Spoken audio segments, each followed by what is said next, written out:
Welcome to FTN News Tonight. I'm Gray Jagers 1113 reporting live from our Rock River Studios right here in Illinois.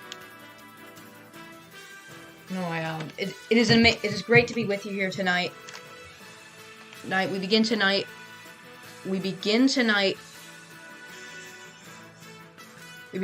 of course, with President Donald Trump. We have breaking news now. The January 6th committee has subpoenaed President Donald Trump this afternoon. The committee unanimously voted to subpoena. Near the end of this afternoon's hearing, the leaders of the committee argued that President Trump was at the center of the efforts to overturn the 2020 election that led to the violent insurrection at the U.S. Capitol on January 6th.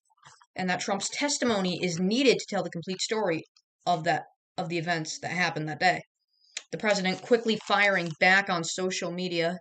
He made a post on Truth Social saying, quote, "Why didn't the unselect committee ask me to testify months ago? Why did they wait until the very end, the final moments of their last meeting? Because the committee is a total bust.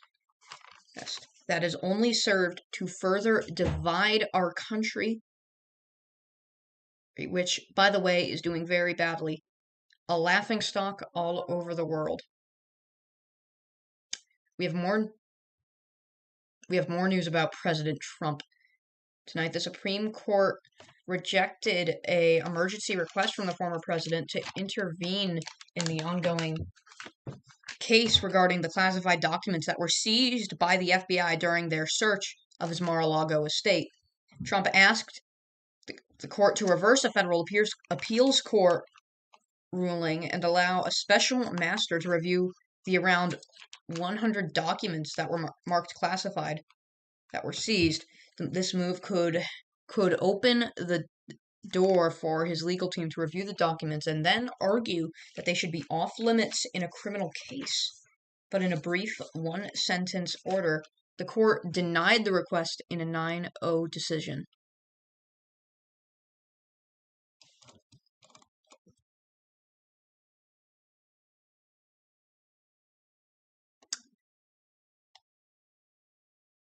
We'll be back in a moment with more details on We'll be back in a moment with more details on the subpoena by the January 6th committee.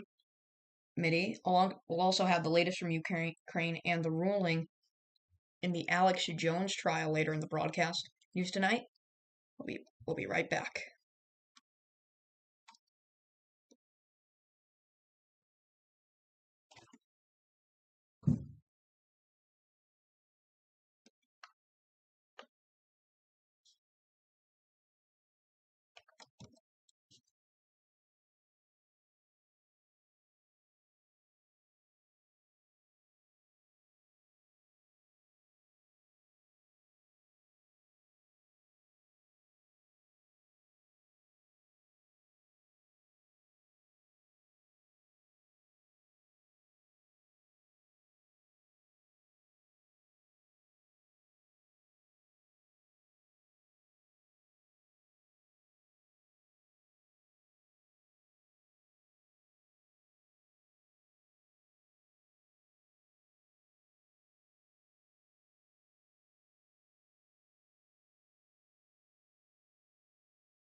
Welcome back to the broadcast, everybody.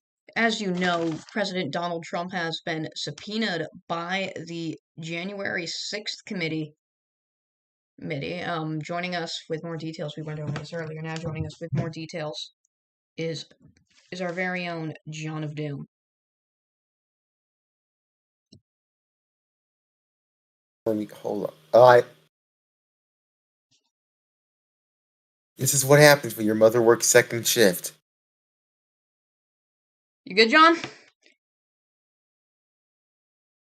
Yeah, I'm good. It's I'm gonna have to do this quickly because at a moment my mother can call me because she is confused about her job. Okay. I am. Before we do that, I'm not sure if you mentioned this before, but we have breaking news out of Raleigh, North Carolina, where at least 4 people have been injured at an active shooting, according to police. The Raleigh Police Department is currently on the scene of an active shooting in the area of the Neuse River Greenway near Osprey Cole Drive and Bay Harbor Drive. Residents in that area are advised to remain in their homes at this time, according to Raleigh Police. Helicopter footage shows more than a dozen emergency vehicles are lined up through a road through a wooded area. A local hospital said that 4 victims from an active shooting scene are being treated at the trauma center. According to a spokesperson for Wake Med Helping Hospitals, who told CNN that she did not immediately have information about the victims' injuries or conditions.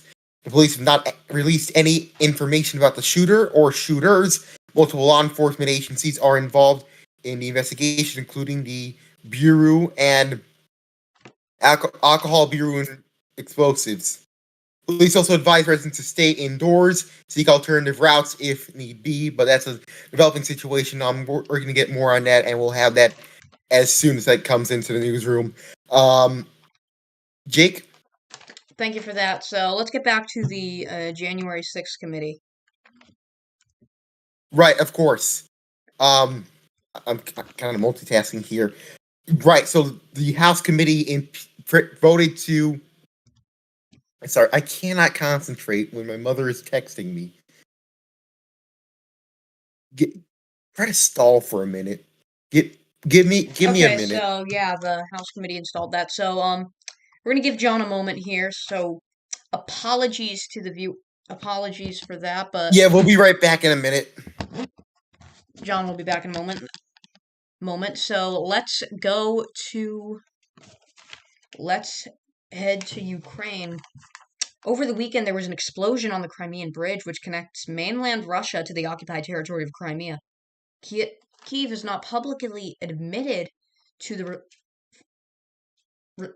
has not publicly admitted responsibility for the recent attacks. However, Russia is blaming them.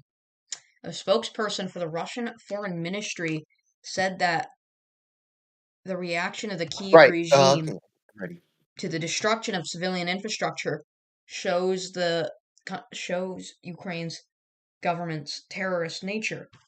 In response to the attacks, Putin personally ordered strikes on multiple Ukrainian cities, including Kyiv. Many of these strikes were on civilian-populated areas. I saw even one that was near a playground. I'm not going to show that because I feel like, frankly, it was just disturbing footage. We now take you to Los Angeles, California, where LA City Council President Nuri Martinez has resigned after audio of her making racist remarks about another council member's young son at a meeting with 2 other council members and a local union boss were leaked. She was forced to resign from her position after the public outcry from this leaked audio. Very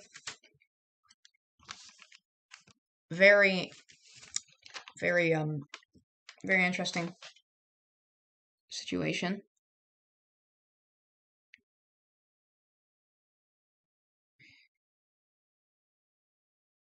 Right then, I'm back In a now. statement, she said, "It is with a broken heart I resigned I resigned my seat for Council District 6, the community that I grew up in my home.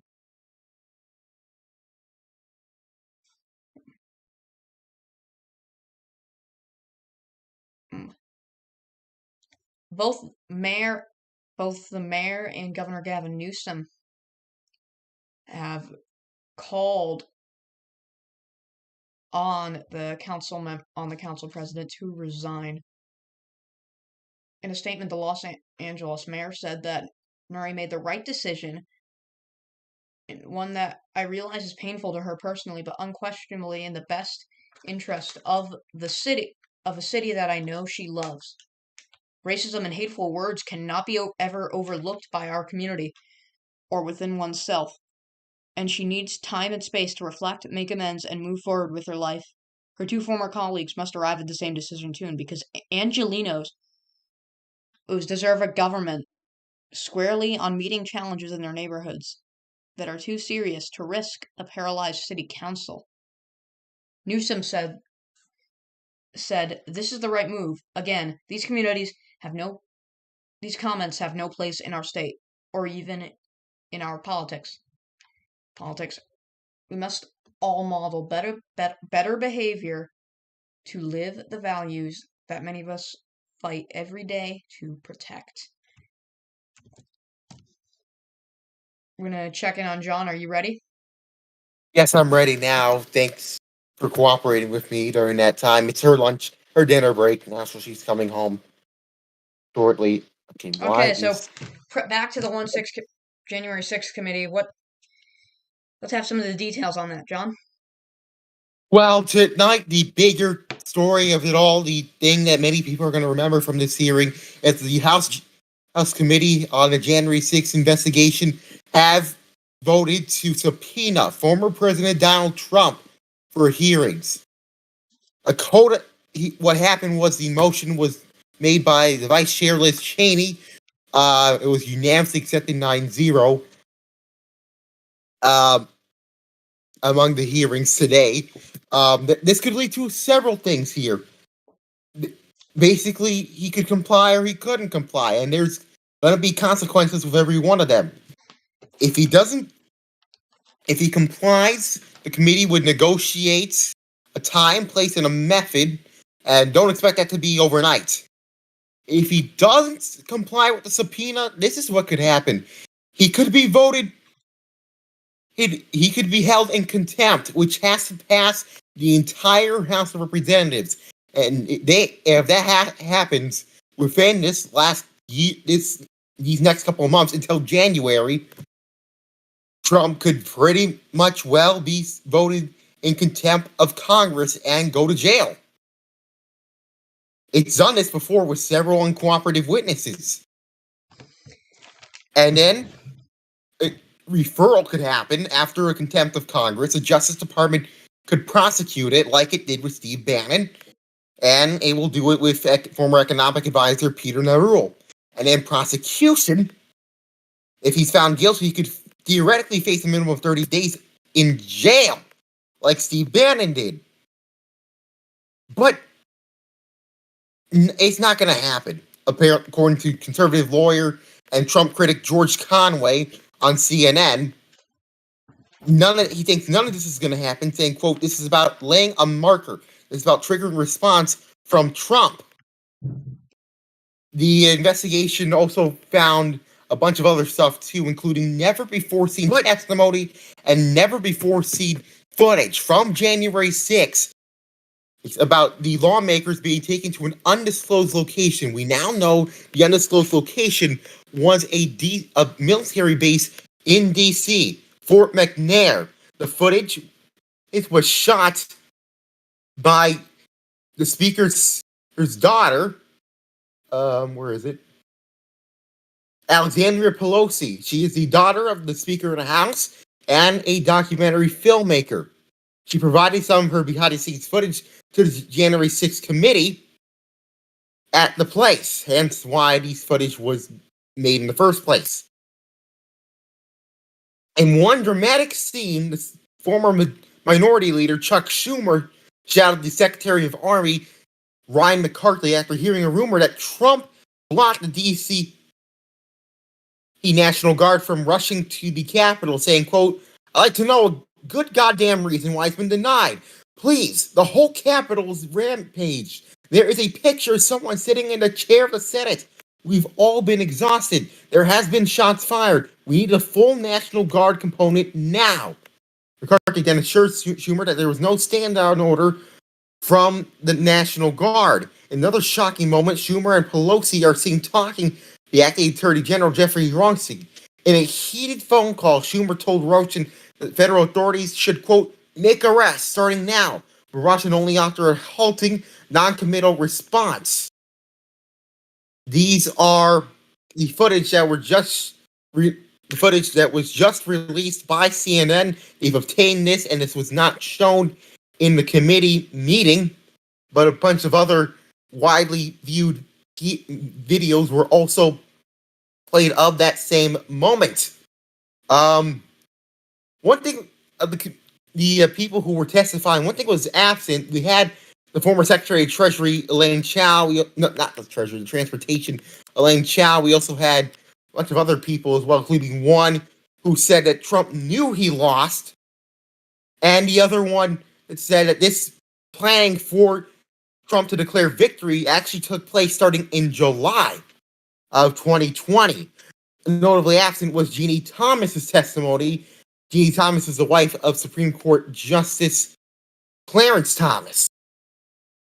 The January 6th committee chairman, Bernie Thompson, said when asked if the January 6th committee is prepared to go to court if Trump does not comply with the subpoena, he just said, quote, let's just see what happens, alongside saying that we hope this, with the subpoenaing of Donald Trump, is agreeing to it close to the chapter and a lot of evidence we shared.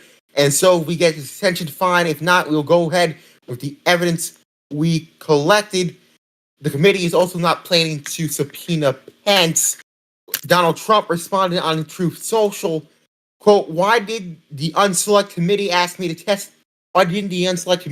testify months ago?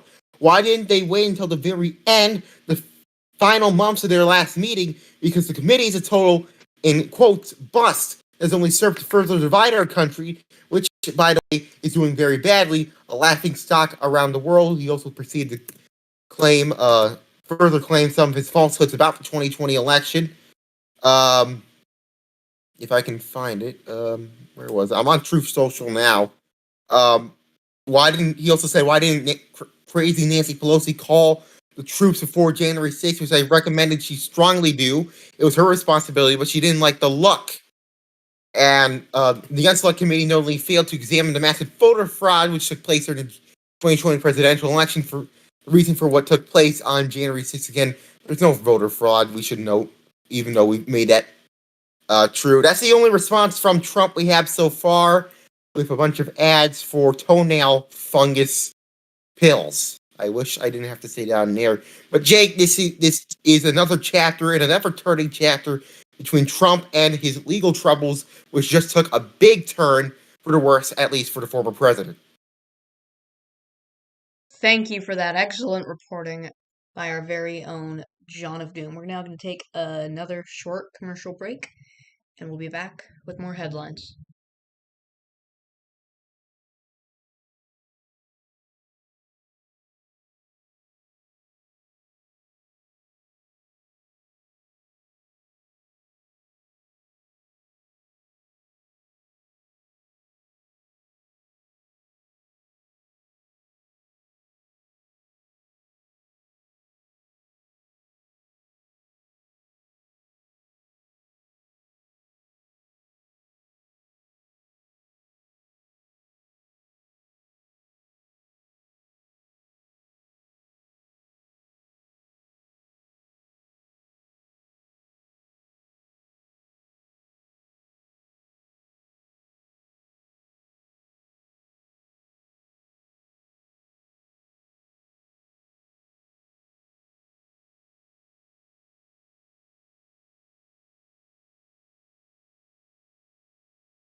Hello and welcome back to the broadcast. We have some more news coming in to into the newsroom. Parkland shooter Nicholas Cruz has avoided the death penalty after the jury sentenced him to life in prison. And the shooter pled guilty on October 17th in October to 17 counts of murder in the deaths of 14 students and 3 staffers in the Valentine's Day 2018 massacre at Marjorie Stoneman Douglas High School in Florida.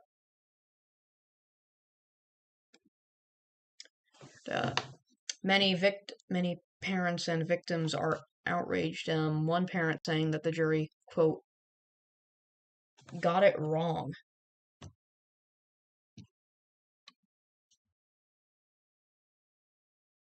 Three jurors voted against the death penalty.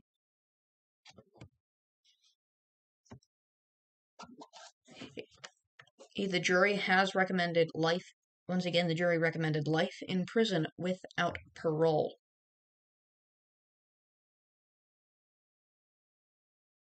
We also have some other news coming in to the newsroom. Elon Musk's SpaceX says it can no longer fund critical satellite services in Ukraine and has asked the federal government to help fund these. They have asked the Pentagon to help pick up the tab.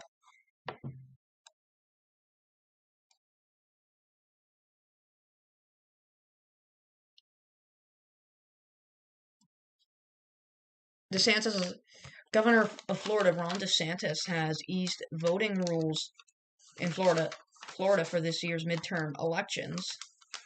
The voting rules have only been eased only in counties that were hit by a Hurricane Ian. The midterm elections are currently less than a month away. Forecasts show Democrats are going to be controlling the Senate. However, Republicans will regain control of the House.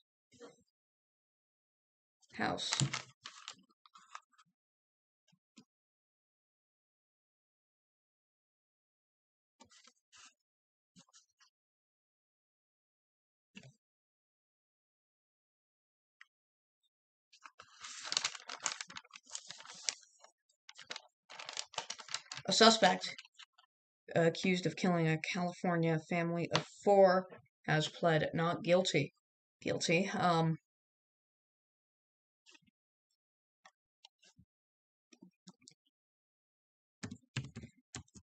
So a lot of headlines coming in from across.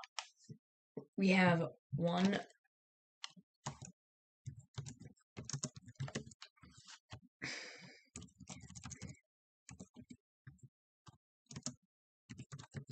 one more story.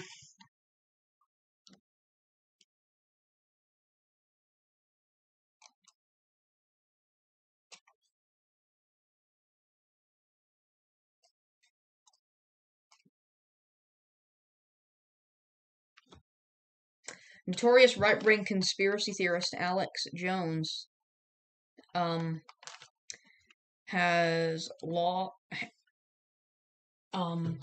has been forced to pay nearly $1 billion in damages to Sandy Hook families after he called a hoax on his conspiracy theory quote unquote news program.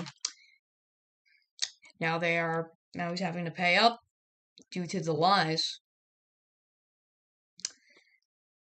He is going to have to pay 8 families of the massacre and 1 first responder exactly $965 million in compensatory damages.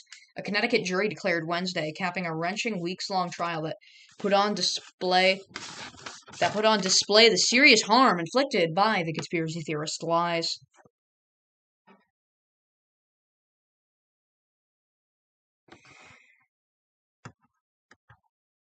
His media empire has been at the center of major conspiracy theories dating back to the Bush administration.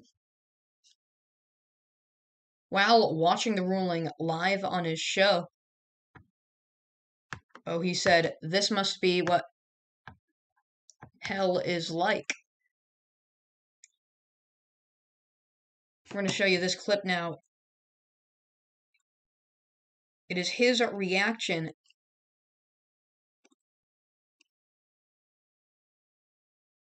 to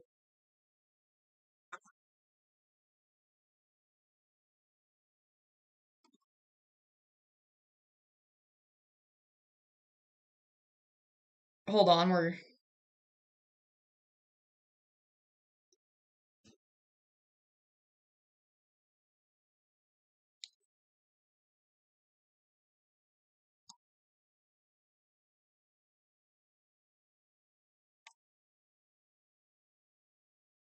never mind.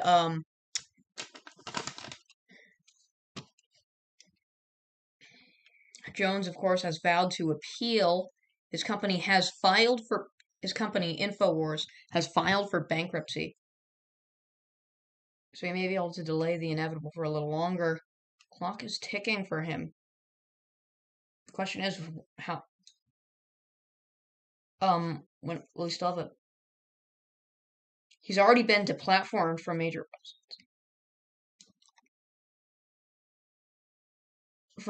websites, but now his media empire could be collapsing.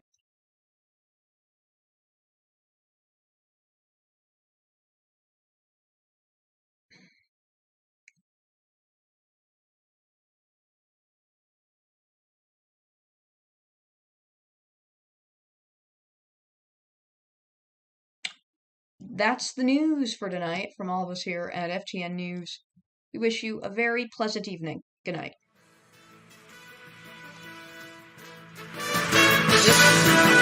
That's the news for tonight.